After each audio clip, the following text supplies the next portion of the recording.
because I've already been thinking of getting that thing just for Eve VR. But okay, what is it called? I think it's the Thrustmaster. Thrustmaster. That's sexual name. my nickname from high school or college.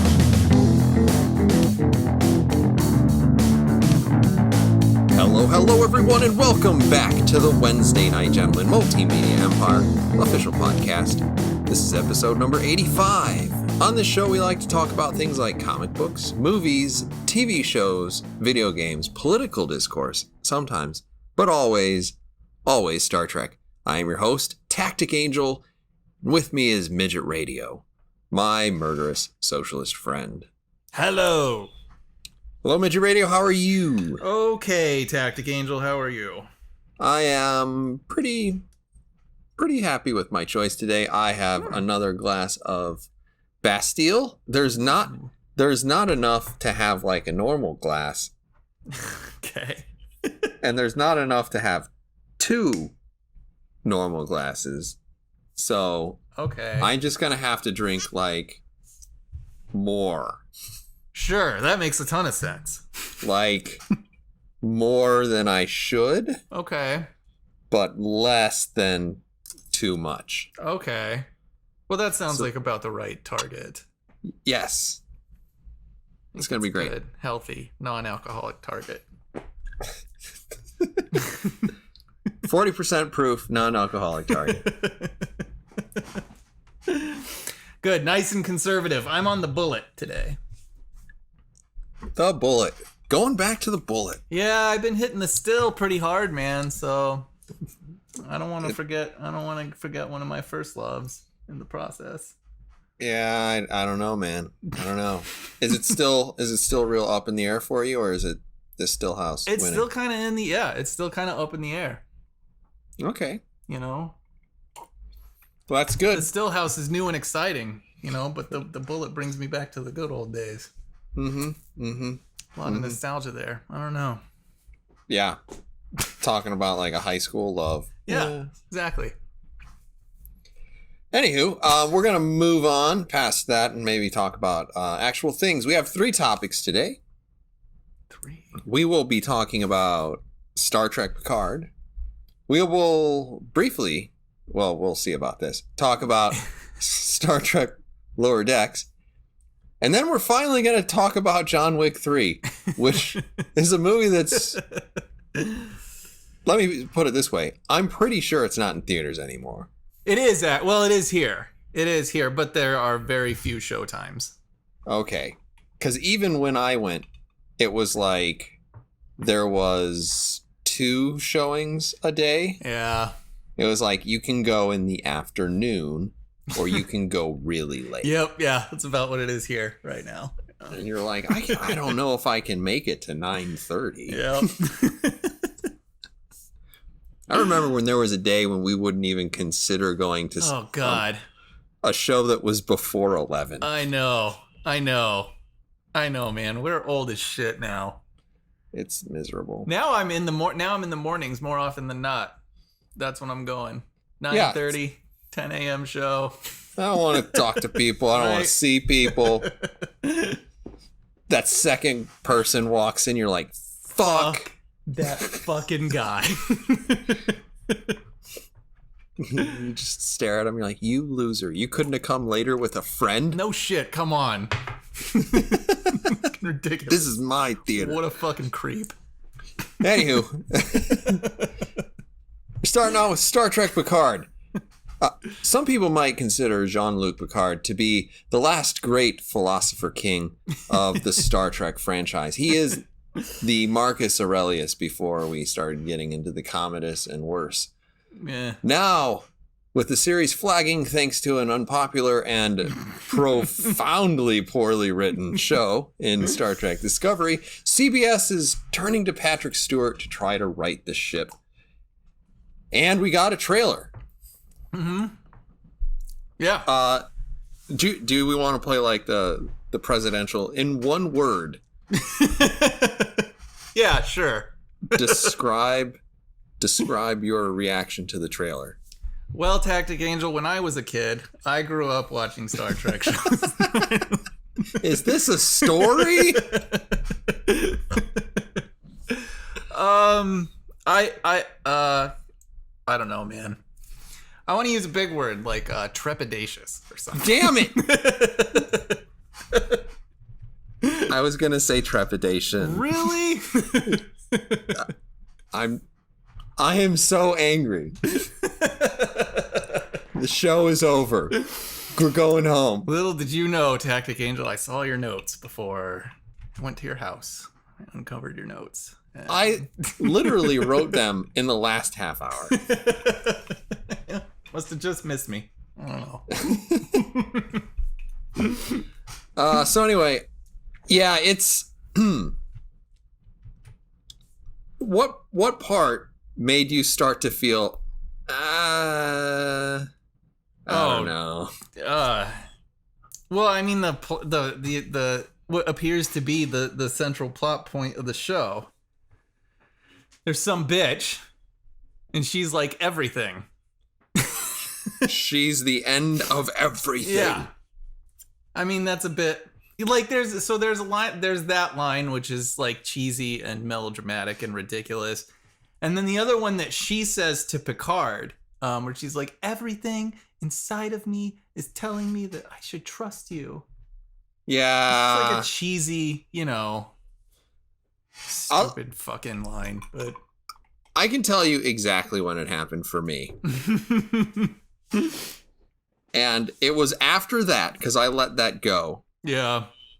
Though I think that treating Jean-Luc Picard as a messiah is sort of antithetical to his character. Yeah. And also, it seems like something he would balk to, but it's very meta. It's very like, you are the savior. You are the chosen one. Oh yeah, totally. These nerds on the internet are not going to be happy until they see something they like. Yeah. And they like you, and we're pretty sure you're bulletproof. So we'll fucking see. I don't think they understand most. How many times would you say you've seen Star Trek The Next Generation start to finish? Oh, Christ. I don't know, man. I don't know. It's so disorganized, too, that I don't know. I mean, I would say at least 2 or 3 times, probably. How many times have you watched Nemesis? Actually, I think probably maybe 2 or 3 times. How many times have you watched that one where they go to the planet where Celine Dion is?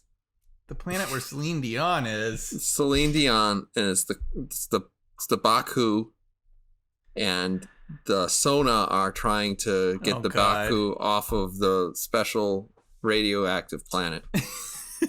It's Star Trek Insurrection. Oh, that's right, Insurrection. That's where they start in the desert on that dune buggy. Is it? Is it? Yeah, don't they start out in the desert? No. And they have the little pop-up cannon in the back. No, that's Nemesis. That's Nemesis, really? Fuck. Yeah, because that's when they're picking up the parts of B4. Oh, that's right. That's right. So then Insurrection, there's that one bitch and she wears a lot of white, right? No, it's earth tones. It's earth tones? Browns and beiges. Fuck. Well, I've probably seen Insurrection once then. I think that I have seen Insurrection one time. I think the sort of Picard will save us, Picard is the Messiah thing is a little overstated because Picard couldn't save the movies. True. And that's really the point I was trying to very slowly get to. No, and that's fair. I mean, that's very true. But also, I mean, the movies are just they're a million times better than Discovery. They are, and solidly probably the First Contact is definitely watchable. It's stupid. Yeah. But it's watchable. Yeah. Generations is not real good, but it's watchable. Yeah. Insurrection felt a little too lazy Yeah. for me to say anything nice about it. Yeah. I don't know if I remember what the other one was. Right? Was there another one? Nemesis, you're talking, right? Nemesis, I think. Generations, First Contact, Insurrection. That's it. There's only 4. What was the fourth one? Nemesis. Yeah. No.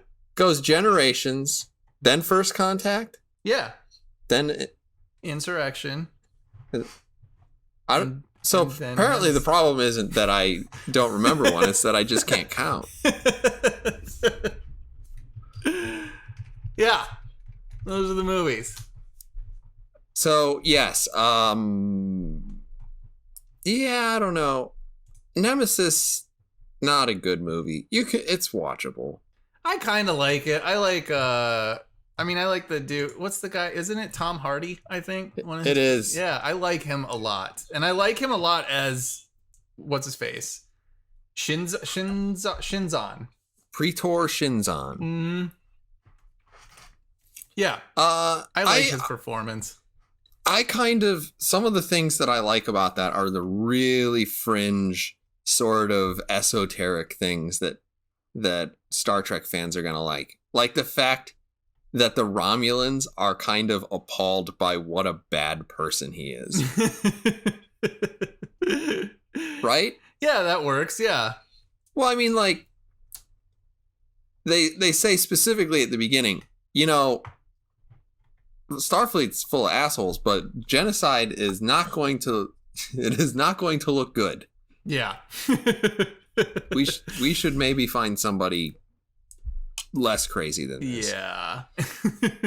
So, I mean, I like that, and I really like the Romulans, and that's one of the reasons why I don't like the fact that they tried to get rid of them. Yeah. I think if they start building off of that as canon, I'm going to be a little pissed. And they're probably going to do that. Mm. So, yeah, it'll be a little annoying. but okay.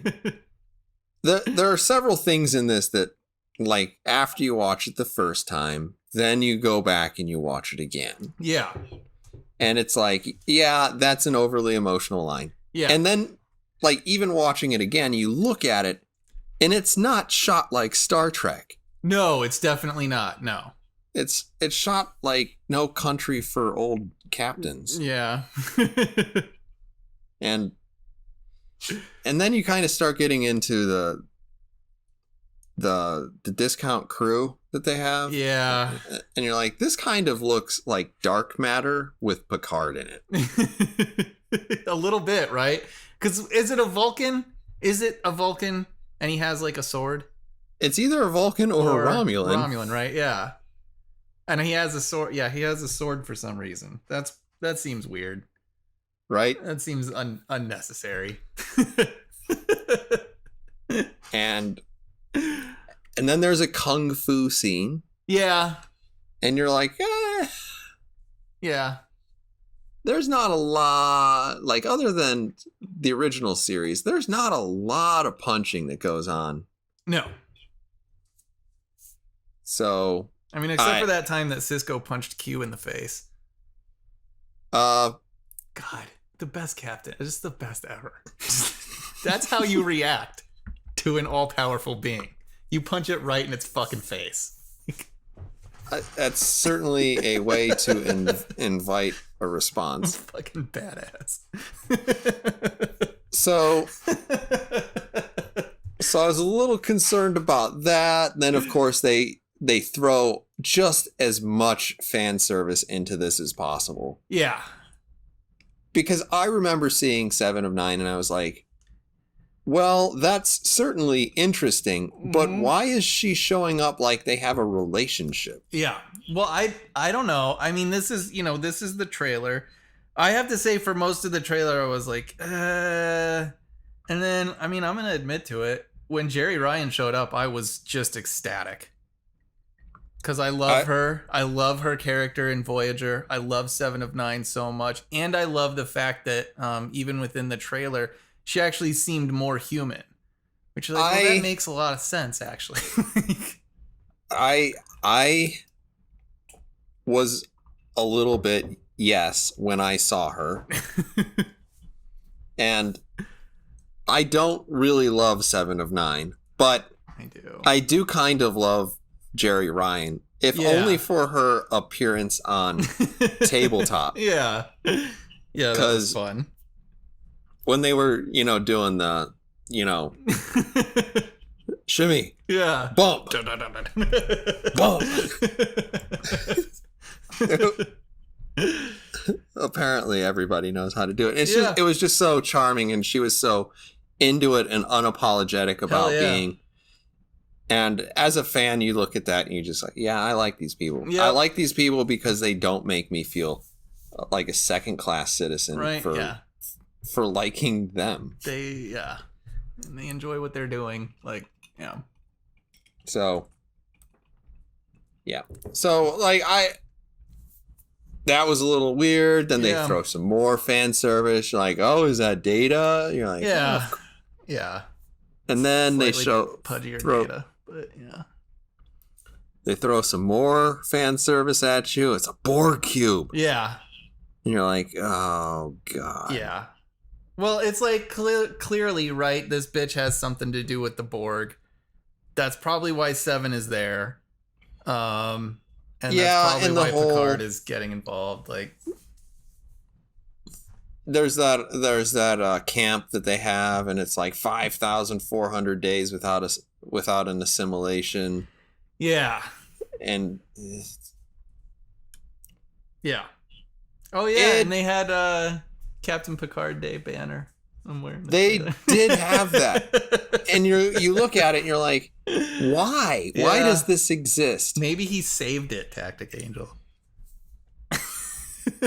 Sure. It's in his fucking scrapbook. It would kind of be interesting if one of the kids that was on there was on the ship. Yeah, that would be kind of cool. Yeah. I do know that they said that they're bringing back the guy who played Hugh. Yeah, I heard that too. Yeah. And that kind of was interesting. Yeah. Because I would like to see more with Hugh. I always liked him. Hugh was cool. Yeah. But I got too many young people running around. I know. And I know. I fear the stupid shit. The end of the universe again. I know.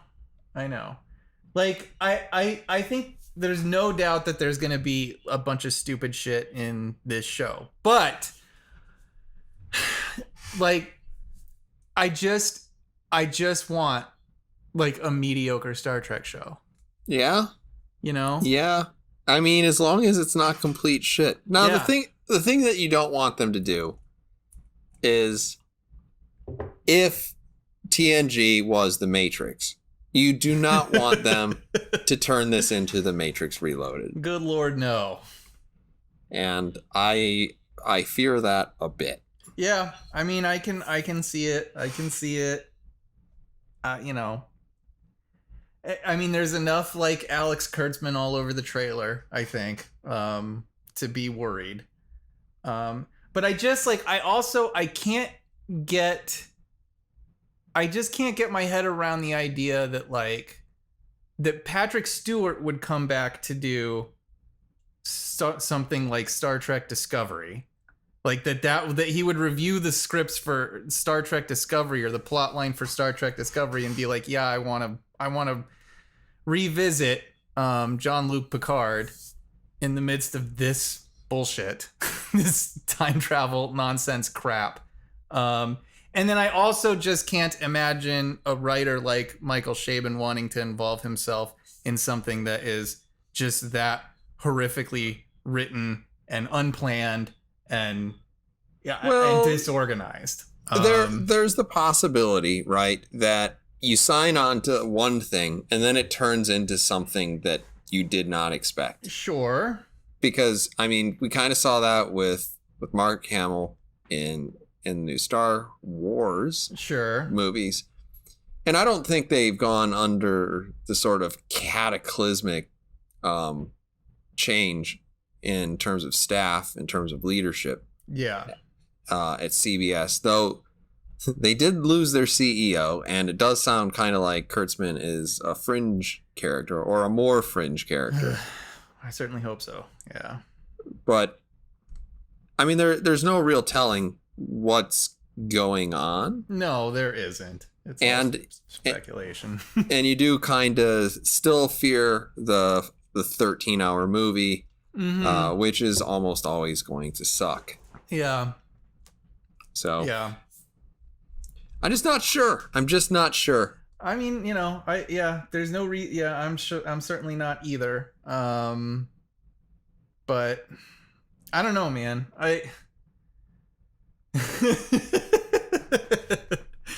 I'm more optimistic about it than I am about Discovery. That feels like an accurate statement. So. I'm still kind of hoping that gets canceled in the off season. God, that would be amazing. I So- think it's already shooting though, right? I have not heard that. All right. Oh, good. My dog is snoring. Okay. Aw. So, here we go. We can probably get off of this unless you have anything else you wanted to add to this discussion. No, I have something else I want to add. Okay. It sounds like we might get Riker back. Yeah, and Troy. And as well. I will have a pretty serious fangasm if I see, you know, like the USS Titan. Yeah. Captained by, you know, Yep. William Riker. Yeah. Just boss. Yeah. So. And Deanna Troi still is ship's counselor, right? I mean, they're married. I don't know. Yeah, I'm excited to see her. I don't Okay. give a fuck who knows it. Well, now the entire internet knows it because they definitely listen to our show. They definitely do. Troy rules. Moving on. Yeah, that's all I had. Moving on. Lower Decks. Lower Decks. I wrote something for this. What does it say? Some people might consider Nope. I copied and pasted. I did not write anything for this. Oh. Okay. Well, read somebody else's introduction for this. So, Lower Decks is an animated series. It's coming to apparently CBS All Access. Thank God. And will apparently be taking place on what is called one of the least important ships in Starfleet. Yeah. I'm kind of amused by that because it's like, not only did you go with unimportant characters, Yeah. you're going with an unimportant ship. Yeah. So I don't know. You can kind of talk about how much you know about this, and I'll be happy to jump in. Well, not very much. The one thing I noticed that, they're going with, they described like the main crew as being somehow unaware that they're not the stars of the show, which seems very meta.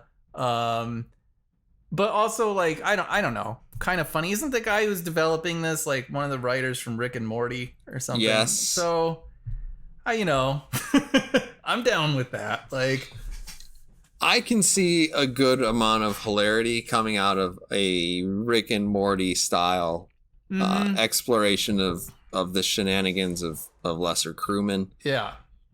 I love when they say that essentially the holodeck is always breaking down on every ship.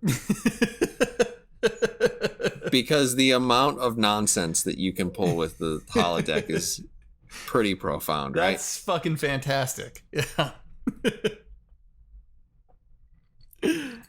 Apparently their tactical officer is an overly aggressive Bajoran.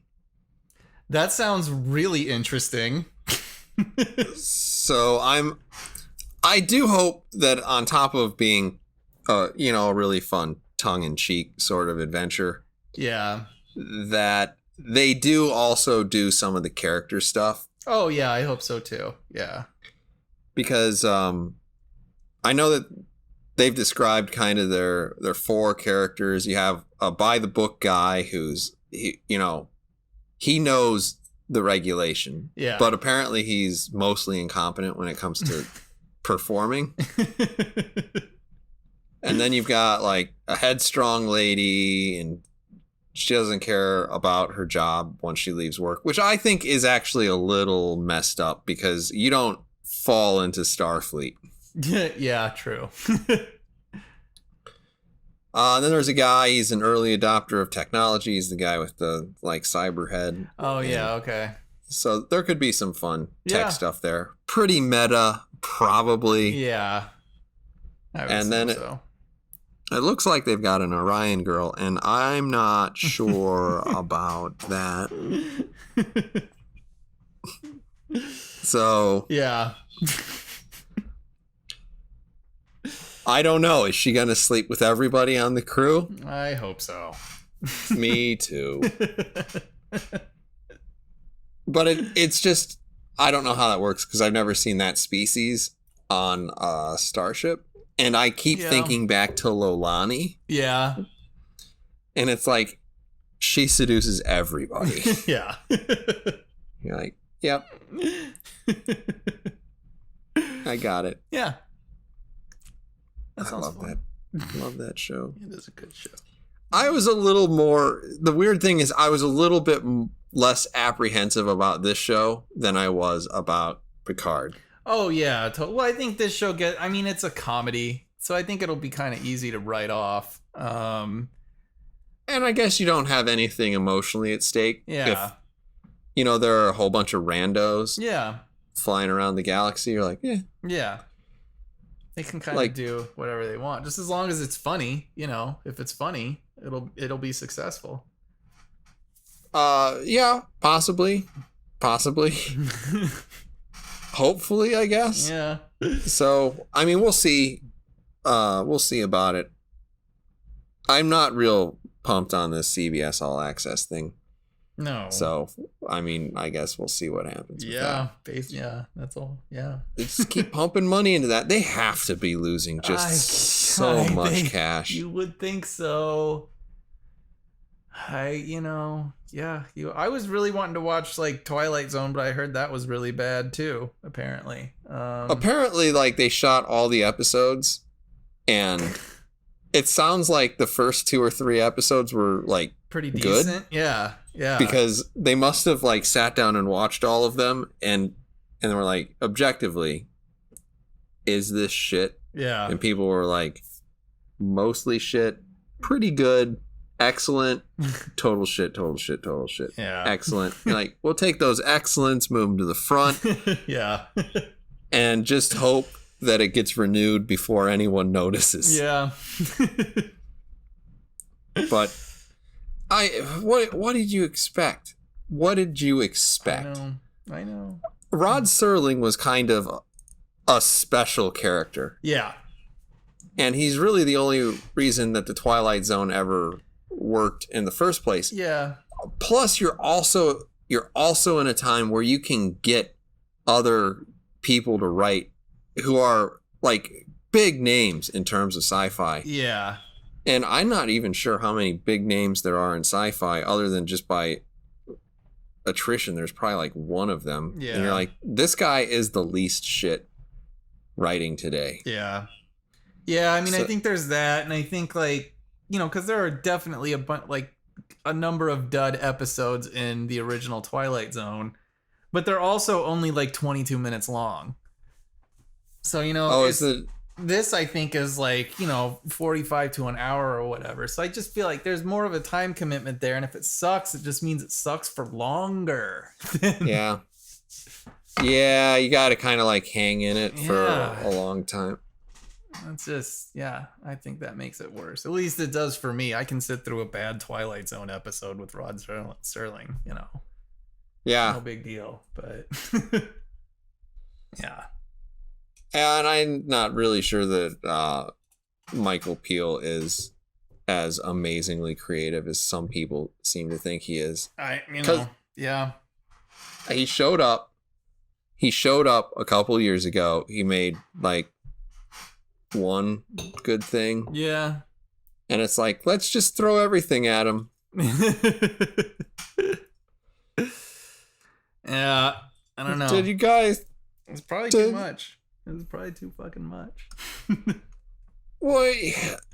What? He was on like Mad TV and Key and Peele.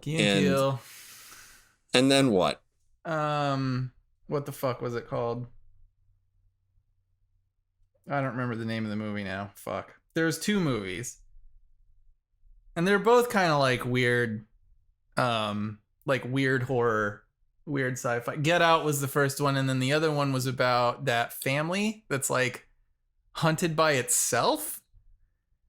They're like people hunting them, and they're exactly the same family members. I don't know what the fuck they are, but it's kind of like, it's a weird sort of, Twilight Zone-y concept that I could get behind. But I guess, I don't know. I guess you can't do it for 13 episodes or whatever. Well, that is a lot, like, I guess.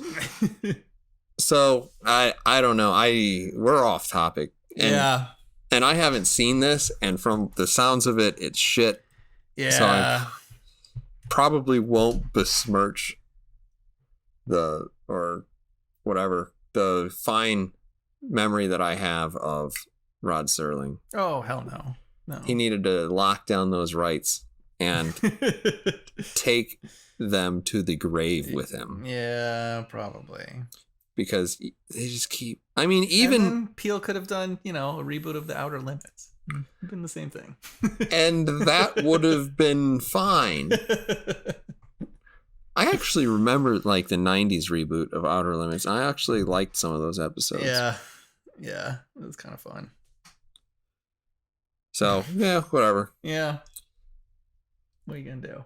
So, Star Trek Lower Decks. Yeah. We're done with this? Yeah. We'll fucking see. Subject over. Right. I mean, we're going to probably cover it. God, yeah, can you imagine totally. the amount of to boldly go drinking that's going to have to happen? I know. I just hope it's not as painful as the last round. Yeah. I hope so too, buddy. So, John Wick 3, Parabellum. John Wick is a movie series about a guy who kills lots of people. In the first movie, someone kills his dog, so he kills everybody. Yeah. In John Wick 2, we pick up sometime later, and I'm not really sure why, but he starts killing everyone again. Well, and in the end... let him fix his car, man. He's trying to get his car. Is that what it was? Yeah, that's how it... Right? He goes in there to get his fucking car back. Okay. So in the end, he ends up killing someone on neutral ground. Yeah. So we join him again in John Wick 3. So everyone is after John Wick, so he kills them all again. Mm-hmm. Do you have a better explanation of what's happening in this series? Well, I mean, I don't know. I guess so. Like the first one is super straightforward. People come into his house, they break into his house, they kill his dog, and whatever. Are things getting more bizarre? Oh yeah.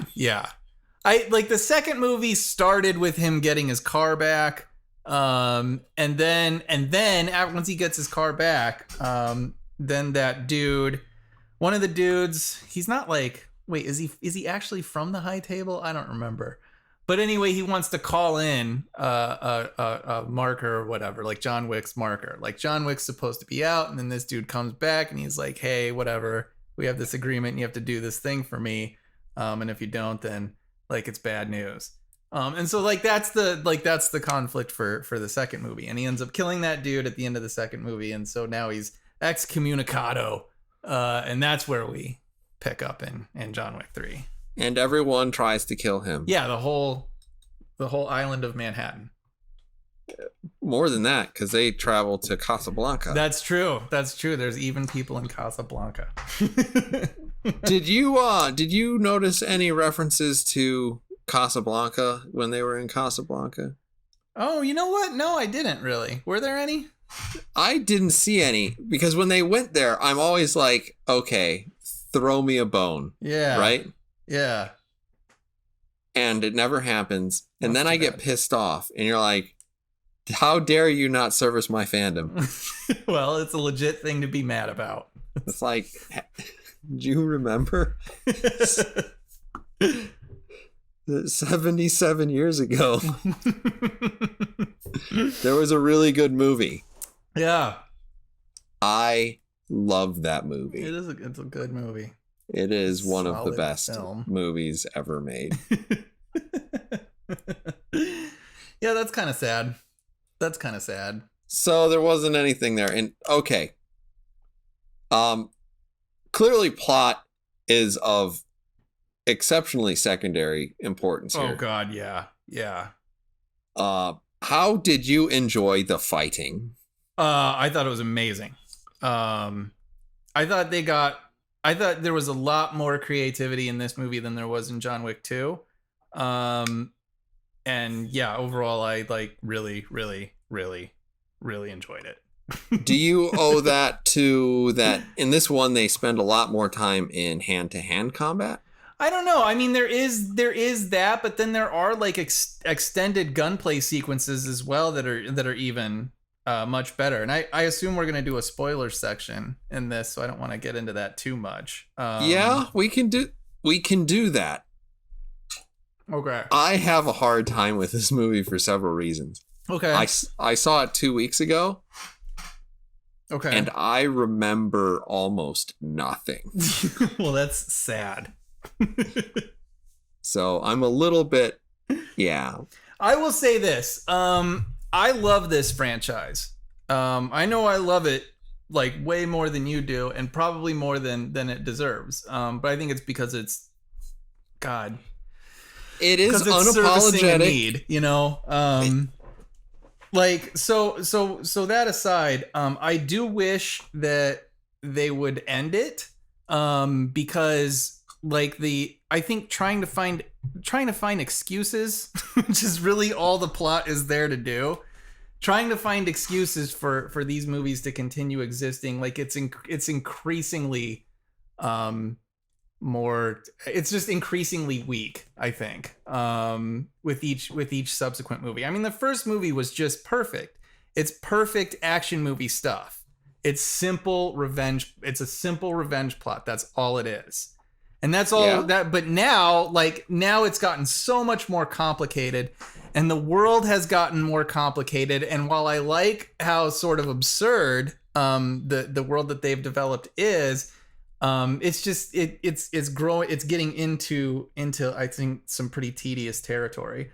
So I'd rather these guys who are putting together what I think is some of the best like stunt choreography and action sequences that we've seen, and I think some that rivals fucking any action movies throughout the history of the genre. I kind of wish that they would take those efforts and apply them to something fresh. Yes, So please. that would be really nice. But that said, Tactic Angel, we are still in the midst of a drought with respect to this genre. So I will take what I can get. I get it, but when I watch this, I cannot help but think, even in this genre, which we both love, Yeah. and which is not known for having heavily complicated plots, Yeah. at least most of the ones that we would talk about with glowing adoration have a lot more of a plot than this. Yeah. True. Yeah. Yeah. And at the very least, they're not contrived. Yeah. Because, I mean, you get into, okay, Terminator 2 has a very coherent, straightforward plot. Yes. But it's smart within the narrow corridor that it sets up for its people, Yeah. for its viewers, and like you can follow it. It does a decent amount of world building. Yeah. You go to The Rock, you go to, Yeah. I mean, Die Hard. You have enough plot that it makes sense, and nothing really is super weird. Yeah. And this is starting to get kind of into like somebody's created like a high school D&D player's wet dream of secret societies. Yeah. Because I cannot help but think of the Syndicate. Yeah, totally. It's definitely the fucking Syndicate. They're everywhere. They're all powerful. And it's like, and you're taking like elements of pop culture. So you have the operators. Yeah. And the operators are all, dressed up like, what's her face? Like they're 50s. People, but they've all got kind of tattoos. Like, they're kind of like rockabilly. Oh fuck, what are those like Suicide Girls? What are they called? Yeah, with the that's tats it. And shit. That's basically what it is. Yeah. And then everybody's got like these medallions, and they're secret people who like make them, and they're like old school craftsmen, and they've got it's kind of a hipster thing when you think like it's almost like in like hipster currency. I pay everything in gold coins, motherfucker. And like you have the high table, and the high table's like this looming set of corporate interests over you, and then somewhere above that is a Shadow King. Yeah. Because why not? And as it turns out, if this keeps going, there's going to be some sort of spaghetti monster. Oh, totally. Yeah. That's actually manipulating the world. Yeah. And so on. And it's John Wick's got to kill him too. John Wick versus Cthulhu. Yeah. And I kind of just like dread, get out of the building. I know. So, I understand the goal. Yeah, I know. So I mean that's the issue. These films are starting to violate, I think, one of the central tenets of action filmmaking.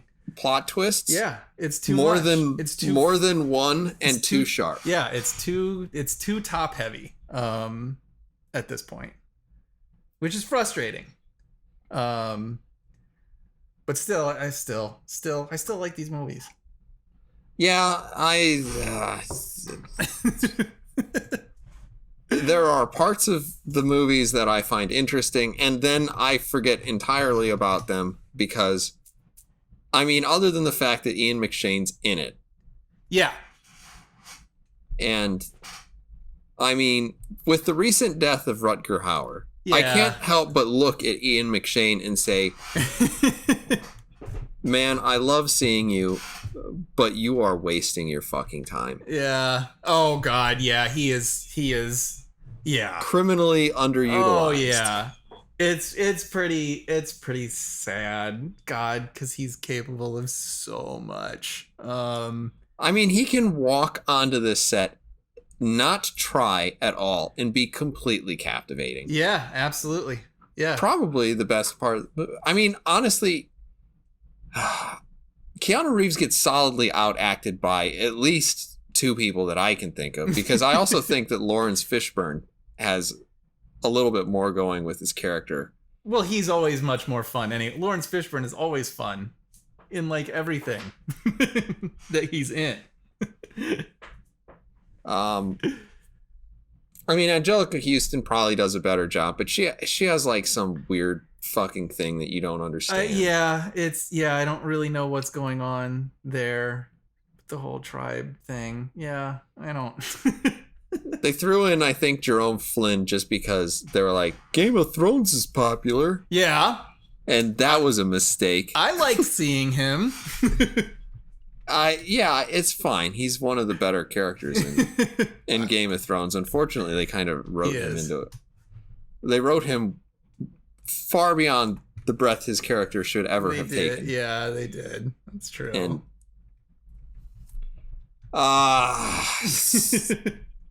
let's just go ahead. Do you want to say anything else before we rate this fucking thing? You know what? I like the John Wick music though. Sometimes we talk about music. I actually do like a lot of the score for this movie. I didn't remember it, so I enjoy didn't it. bring it up. I'll have to go back and see if it's on Spotify and give it a second chance.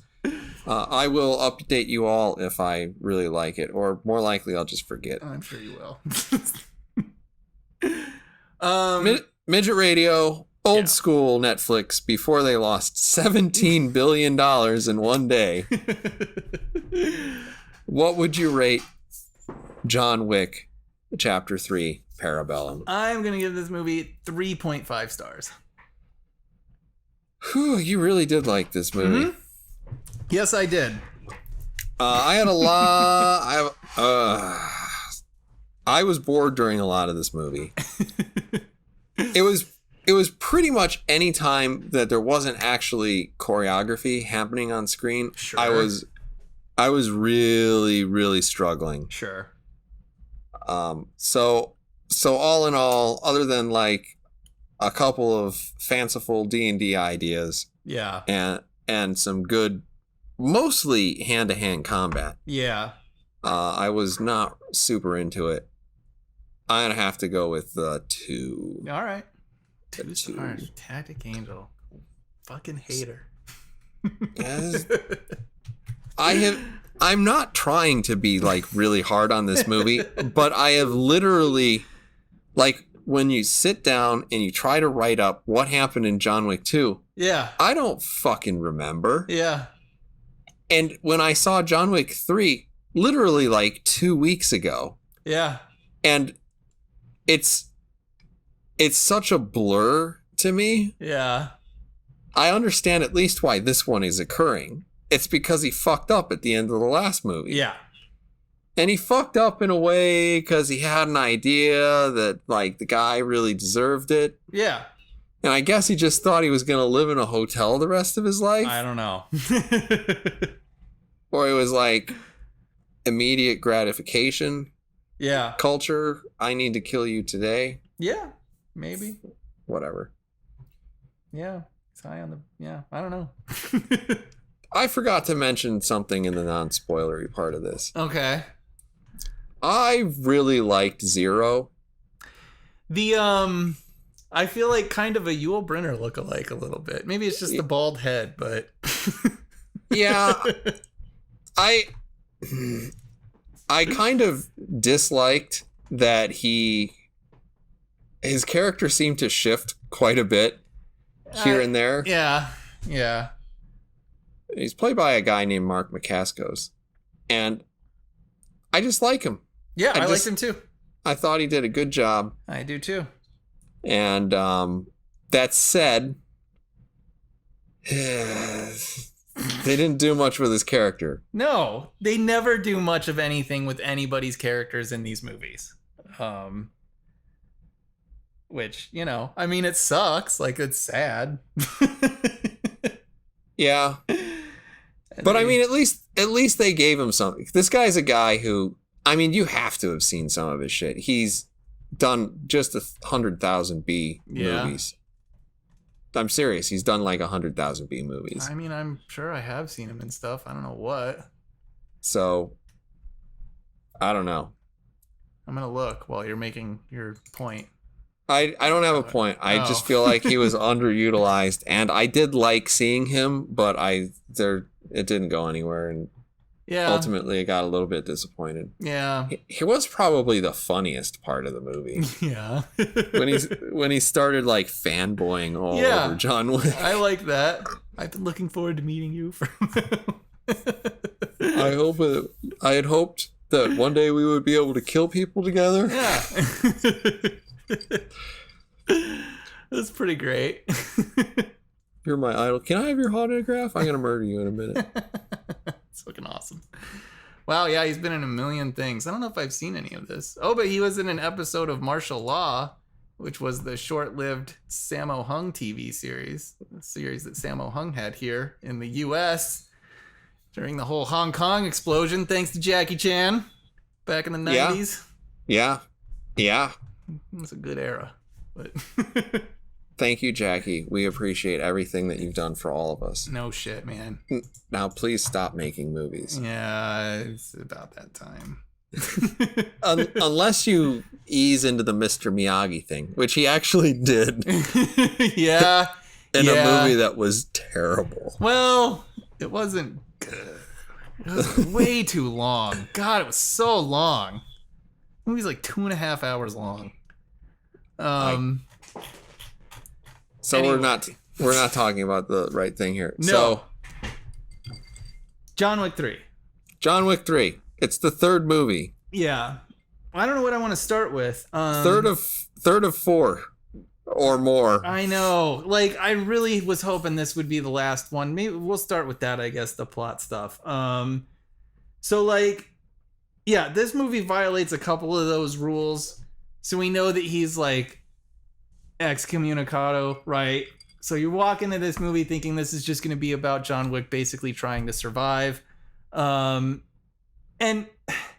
the direction that the plot takes from there, it is like a little annoying because first, like, he's got to go see Angelica Houston, I guess, to get some sort of passage. I guess out of first he has to go to the tattoo guy or something.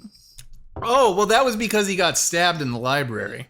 And then that guy asks him to shoot him, and they're like already like pass. Yeah. Also, why is there a delay on this guy is wanted? Because Ian McShane put that on. Because he said, you're going to be excommunicado. I'm going to give you an hour to get out. Oh, is that why they were mad at... That's why they were mad at Ian McShane, because he didn't take care of John Wick right away. He gave him that hour to get out. Yeah. If you were going to give him the hour, why wouldn't you say to, your butler guy, right? Like, in an hour, call this in. Isn't his name Karen? I don't know. The dude, he's from The Wire. The front desk? Yeah, the front desk guy. Yeah. He's great. I think his name's Karen. I don't know. I only know them from The Wire. He was awesome in The Wire. So anyway. Yeah, I don't know. I guess it doesn't matter. Whatever their operator system is capable, I guess, of running a countdown for when people are excommunicado. I don't know that it matters. But yeah, so then he's got to go to Angelica Houston, and then they have some weird past that's not entirely clear. He is of an ethnic minority. I guess that she is also like, of. is he? I guess so. And she trains like ballerinas and killers, I suppose. Yes. So then he goes to Casablanca or whatever to meet up with Halle Berry, so that Halle Berry can take him to some dude who makes power. Coins. Yeah, that's right. He makes the coin. Yeah, okay. So he makes coins, and then he goes there to see if that dude can get him a meeting with like the god of the high table.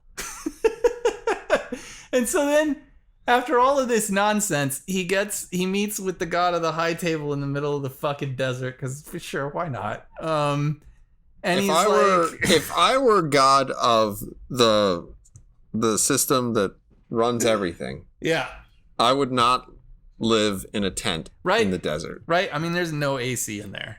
I think maybe they had some fans, but I didn't see any. Like, yeah, it was very clean though. I don't know how they kept the sand off of all that cloth. There's a sound stage. Yeah, that helps.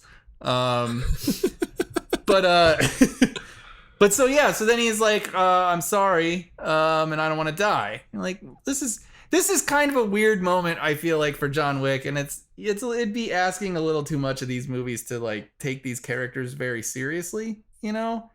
I did not understand this decision at all. Cause you're like, the whole movie, this whole time, it's like he's been out. That's the whole thing that's established in the first movie. Like, he's the only guy who managed to get out of this world, and he did it because of his wife, right? And so great. But now it's like, now he's in this situation where, he's going to have to go back to this world, which is the one thing that he didn't want to do. And the one thing that he feels like is that he did, like, sort of in honor of his wife, and he's going back, I guess, because he doesn't want to die. Because he wants to continue to just remember her, which is... Because if he doesn't remember her, then she doesn't exist. Yeah, that's a little... It's weird. It doesn't make... So, I mean, these are just issues with the fucking movie's plot. It doesn't make a lot of sense. It certainly doesn't reveal anything very interesting about John Wick as a character. It's a weird character moment to have in this movie that doesn't really give a shit about its characters. And now, to prove that you are loyal to me, yeah, cut off your finger. sure. Why not? I guess I've seen things that are at least as weird as that in this movie. A lot of ritualistic type stuff in this film, so sure, why not? And then it's like, okay, you have to go kill Ian McShane, and he's like, well, I don't want to. And so they have a big fight about that. And then Ian McShane's like, hey, fuck you, John Wick. And that's how the movie ends.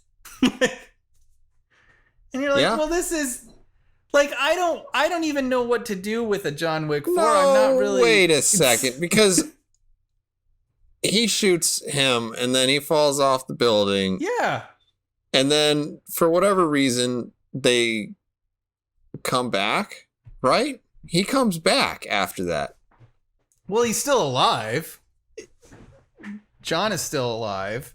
Wait a second. Was that the very end of the movie? Yeah, like John is still, like the way I understood at least where they left it was John is still alive, and we've now realized that like Ian McShane just like tried to kill him for, I don't know, for whatever reason. Because he wants to run the thing forever. Yeah, and like that, the Continental. that will ensure that for some reason. So yeah, so that's sort of where we're at. So yeah, I don't know if John Wick 4 is just going to be like, right, you would just think like maybe they cap this off with John Wick 4 if he just hunts down this mysterious high table and takes everybody out, and then we can end this fucking franchise, and then I can buy the box set and we can be done with it. Like that would be great. But what are the chances? That aside, so that's all the bitching really that I have about this movie. It's just the plot, it's just the writing. What a shocker. The fucking fight scenes, the stunt choreography I thought was just goddamn it amazing. Was like next level fun. I'm just going to start with the one that I thought was just the most exhilarating for me.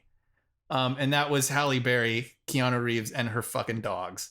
Oh God. How do you not get behind that? It was amazing. It was some of the best fucking gunplay. And the use of the dogs was fucking. I've never seen anything like that before. I have never seen anything like that in a film.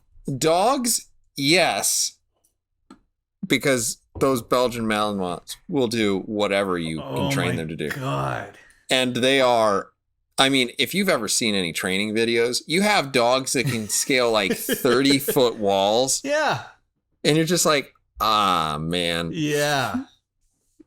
But then, like, at the same time, for a movie and a series that pays so much attention to, like, say what you want about Keanu Reeves. He cares about, like, the profession of looking good with a gun. Yeah. And he does usually a pretty good job, right? Uh-huh. Halle Berry has she has a pistol. Yeah. That has a 70-round clip. And it's really distracting in the middle of this movie. No, it's not. This is a bullshit critique. You are criticizing right now an action movie that does not show the character reloading all the time. That's ridiculous. Because we have elongated cuts where she has a pistol and she shoots like 40 times. There is literally no shot in this movie where you see Halle Berry shoot that gun 40 fucking times before it cuts to Keanu Reeves or it cuts to one of the dogs. That never happens throughout this entire sequence. It is way too fucking fast for that. 40 shots. That's totally wrong. You're completely wrong on what you saw. And that's not even the focus of this scene. The use of those dogs is so fucking brilliant when it comes to that stunt choreography that it's one of the greatest action sequences of all time. Easily. It is so well planned out. They had clearly so much fun doing that, the way that she would call the dogs and how fucking brutal it was. Like it was even clever in the sense that Halle Berry would shoot someone in the chest and then the dog would come and attack that fucking dude. It's like, it's completely fucking brutal. But it is so much fun. There are so many great shots. That tracking shot where Halle's running across the screen and she goes under the table and the two dogs go over the top of it. and launch themselves at the two guys that are about to attack Hallie as she gets up and starts shooting at them. It's a fucking great sequence. There are so many just amazing just pieces of choreography within that action sequence. It's worth watching the movie just for that goddamn scene. It's so much fun. There's never been anything like that before. There's never been that kind of attention to detail. There's never been that, like, the complexity with the choreography, and that I've never fucking seen that in any movie. Lots of fangasm happening. Yeah, because it's fucking awesome, because I like action sequences, Tactic Angel. I'm a huge fan of them. And nothing like this has ever, I'm completely unaware of anything that even approaches that kind of like creativity. I like good action sequences. Yeah, this one was amazing. It was. I don't know what to tell you. It was okay. I don't know. I mean, I guess you're one of those that thinks like the gunfight in the Matrix is one of the best things ever. When he walks down that hallway, he runs and then he does a cartwheel, and then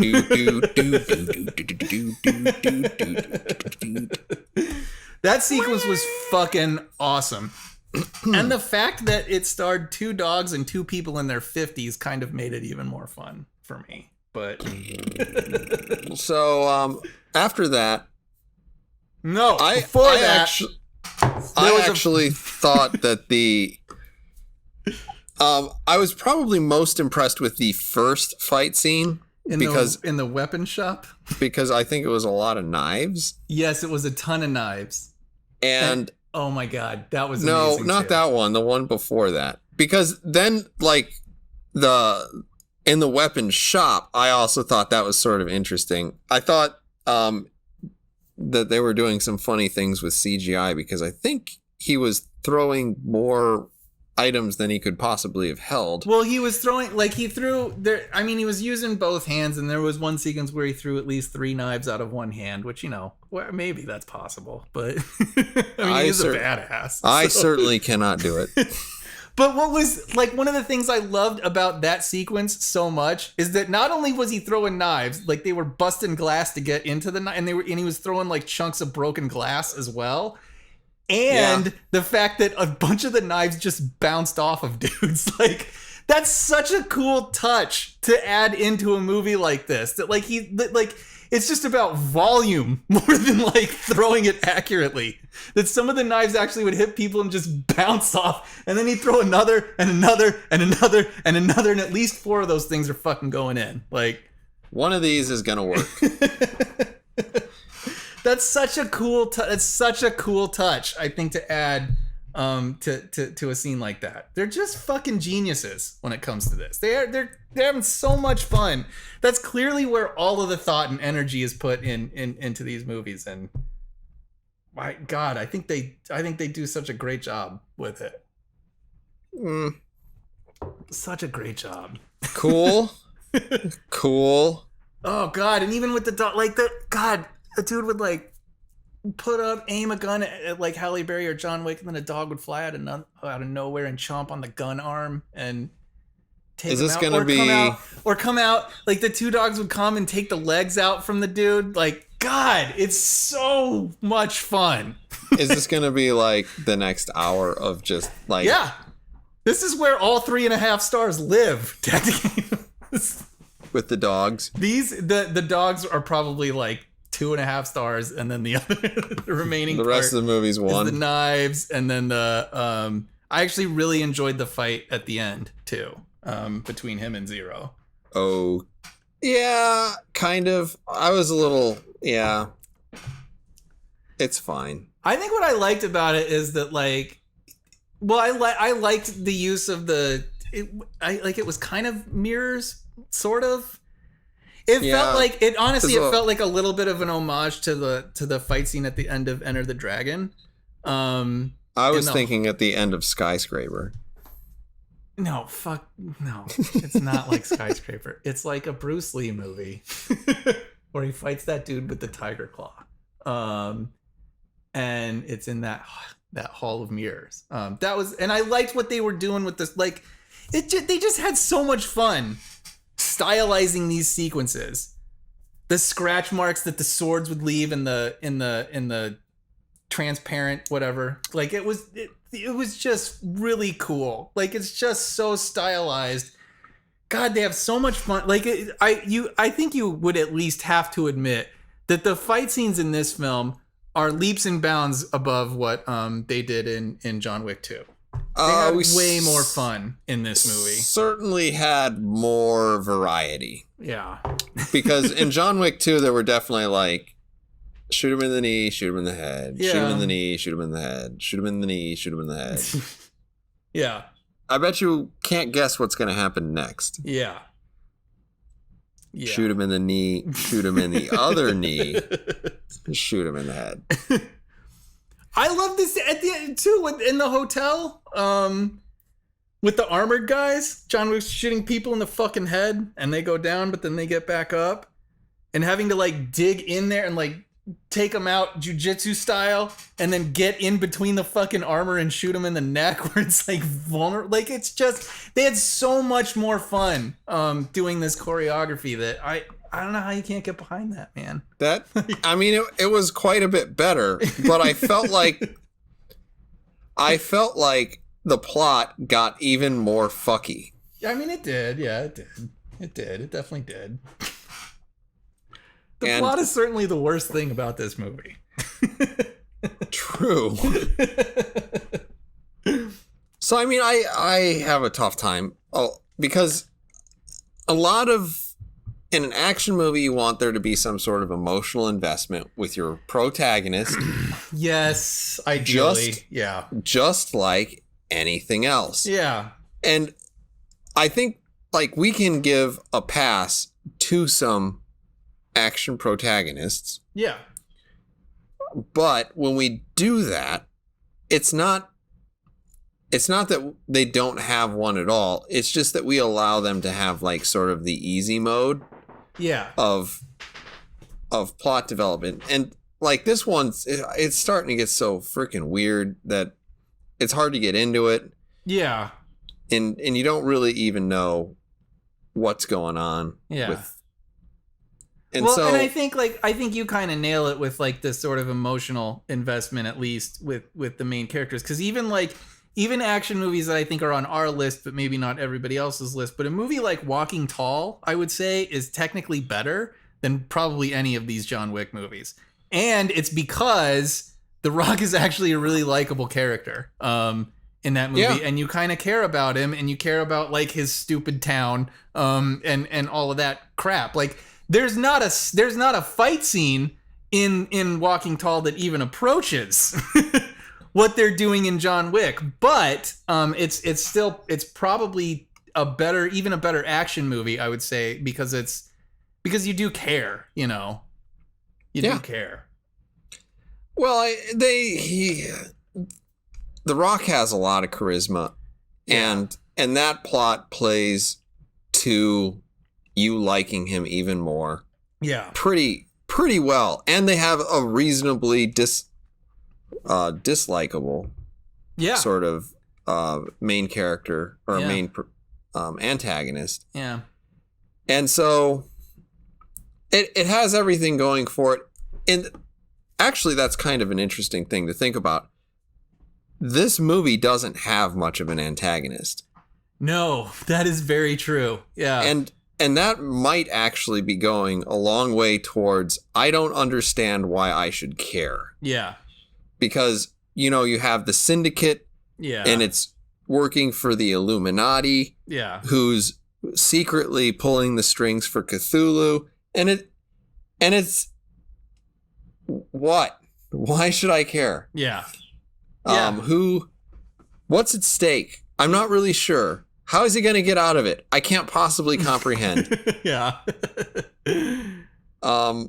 And so there's a lot of issues, say. Yeah. And so I mean I need to be able to relate to my main character, John Spartan. I understand what the hell John Spartan wants to do. Yes. Man, and Wesley Snipes is a great bad guy. Fuck. Yeah. And he's ever present. Yeah. Yeah. I mean, even thinking back to it, it's like, okay, Ed Harris isn't actually the ultimate bad guy in The Rock, but he's ever present. Right, yeah. If you think about Die Hard, you have Hans Gruber. Yeah. Hans Gruber, he's the villain from the start to the end. Yeah. Terminator, it's the T-1000. Yeah. Or Terminator 2, it's the T-1000. In the original Terminator, it's the Terminator. Yeah, the T-800. Yeah. But we're not moving the goalposts. Yeah. In terms of, and actually, like, even if we were to think about other movies that kind of do the same thing, Atomic Blonde, she's not a double agent. I know. She's a triple agent. Quadruple, quintuple. Yeah. So, like, trying to dress up an action movie in the robes of like an action or a thriller, particularly when it's not that smart. Yeah. Is just not gonna work. It's pretty much always a bad idea. Yeah. And I mean, if you think back to thrillers and things like that, even heist movies, usually there's not a ton of action in it. Yeah, you'd have to go back to like a movie like Seven, you know. And is there any action in there's Seven? not. There's not really. Like, well, there was that one moment when the guy comes around the corner, he says SWAT goes before dicks. Yeah. And Morgan Freeman just tells Brad Pitt they live for this. Yeah. And they fuck up that door. Yeah. That's it. Right? You can't stick like a 5-minute gunfight in the middle of that. Yeah. With dogs and shit. Like and yeah, I don't know that it appeals to the same people, and I'm not even sure structurally that it's a workable solution. Yeah. So maybe that's another thing we add kind of to our requisite of good action movies. Because okay, in Speed, I don't know the guy's name. I don't remember who he played, but there was one bad guy. Yeah, Dennis Hopper. Yeah. Dennis Hopper. Yeah. I don't remember his character's name. He's I not don't like remember it either. Yeah. He's not like a Hans Gruber. He's not like one of the greats. No. In Dredd, I mean, you could argue that there's not an ever-present bad guy in the direct opposition, but it's still Mama. But like you keep getting extra henchmen, I guess, kind of dragged into that. So yeah, Mama is probably the ever-present bad guy. Yeah, I'd say so. Even if she is not physically all that much of a threat to Dredd. Yeah. It's everything else. Yeah, it's her organization. I think that's a thing. An ever-present bad guy is almost certainly required. Yeah. Yeah, I'd say so. I can't think of a movie that doesn't really have that. Or a great action film that doesn't really have that. Right? Fucking Predator. It's the Predator. For the first 20 minutes, it's not all that obvious. That's true. Well, you know it's coming, but sometime later, though, they kind of like throw that little spaceship landing sort of thing at the beginning. That's right. And then it's like, and now we're going to go to a different. The need to open on that, but I think they did because it was like, well, they're going to get into the woods, and it's going to be like, I'm trying to watch. Where this guy came from, like. Commando 2 or something, and then all of a sudden, like, this alien shows up. You're like, I don't understand how that happened. Yeah. What was it? Did like a ship land? Yeah. And then they're like, well, it tested. So many people asked, what, did a ship land? That we were like, let's just answer it. Yeah. It's like, ship lands. Arnold Schwarzenegger starring in The Predator. Yeah. All right, let's have 30 minutes of a movie that you're not going to see the end of.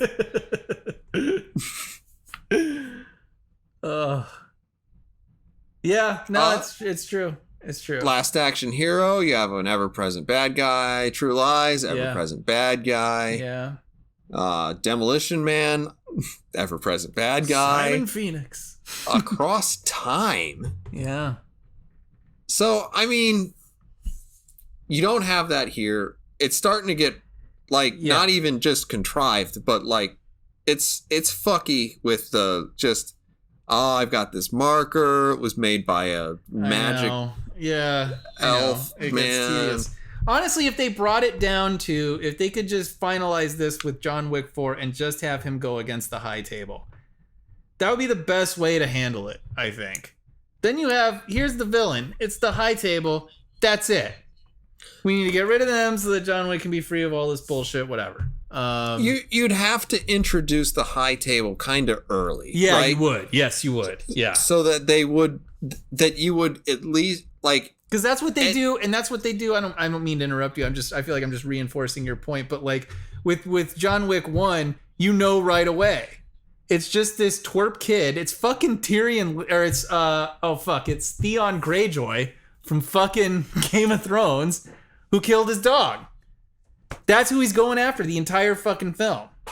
And I feel like that's part of the reason that movie works so much better than 2 and 3.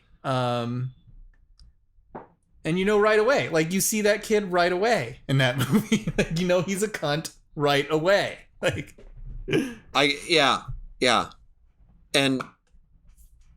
that if they do go into 4, which they're almost certainly going to, they need to spell out exactly what you said. We need an ever-present bad guy, and it either has to be a guy who lives in tent. Or the high table, maybe some combination of the two. If the high table is, kind of obviously screening man who lives in tent. Yeah. But I mean, if they're like, we're gonna make it a 5-part series where, I mean, you could almost really have Ian McShane be the baddie for the next one. You could. I just don't want to do that. and that's the thing. But you kind of have to kill him off because he's just so old at this point. Yeah. That he's like, guys, I understand that I'm like one of the most captivating actors alive. Yes. But I am going to die eventually. Yeah. And the world will weep at that moment. But kind of like I'm sad about Rutger Hauer. Me too. And if for no other reason than the story of how like Tears in the Rain became a thing. Yeah. Because it's one of those moments where it's like you as a writer, like you brought a person to this place where they made your art better. Yeah, totally. Yeah. And that was great. Yeah. I think that's what a lot of like really great actors end up doing. I mean, they don't have to be really great. They can be Harrison Ford. They can be, they can. But like that's where the magic, I think, of acting really, really occurs. Yeah, when you so understand the character that you've created or that you're embodying. Yeah. That like you can tell the creator, no, this is how it should be. Yeah. And be right. Yeah. So, yeah. I mean, Ian McShane's not getting that opportunity in this. No. I don't think he gives a fuck, and he shouldn't, but but like you don't want to see like a great go out on a bad movie. And no, I mean, I don't know. I don't know if John Wick 4 is going to be a good movie, because it's certainly not getting any more coherent. No, it's not. No, I mean, I'm going to watch it and I'm probably going to enjoy it. 6 stars. Yeah, maybe. We'll see. But like, yeah, I don't expect very much from these movies except for like really fun, really creative stunt choreography. That's about all I expect to see in these movies. And I feel like I feel like they went next level on this movie. I have not seen. They did stuff that I haven't fucking seen before. Like, it's innovative. with respect to the stunt choreography. It's bad everywhere else, though. But that's okay. Like, how much more of this movie do we actually have to talk about? None, really. I said everything I want to say. I don't have a lot to add to this, and I hate to get into the thing where we beat a dead horse, which I mean, we're good at. We are very good at that. So yeah, I don't know. That's John Wick 3. Yeah. I still feel like it delivers as far as the action film is concerned. I felt it was a bit contrived. Fair enough. Anywho, thank you everybody for joining us. This has been episode number 85 of the Wednesday Night Gentlemen Multimedia Empire official podcast. Please give us a like if you've enjoyed this video or subscribe to our channel. You can find us on Twitter, where we are at WNG_MME_OPC, or head on over to Facebook, where we are simply the Wednesday Night Gentlemen. Thank you everybody for listening. We'll see you again on episode number 86 of this podcast. Bye-bye.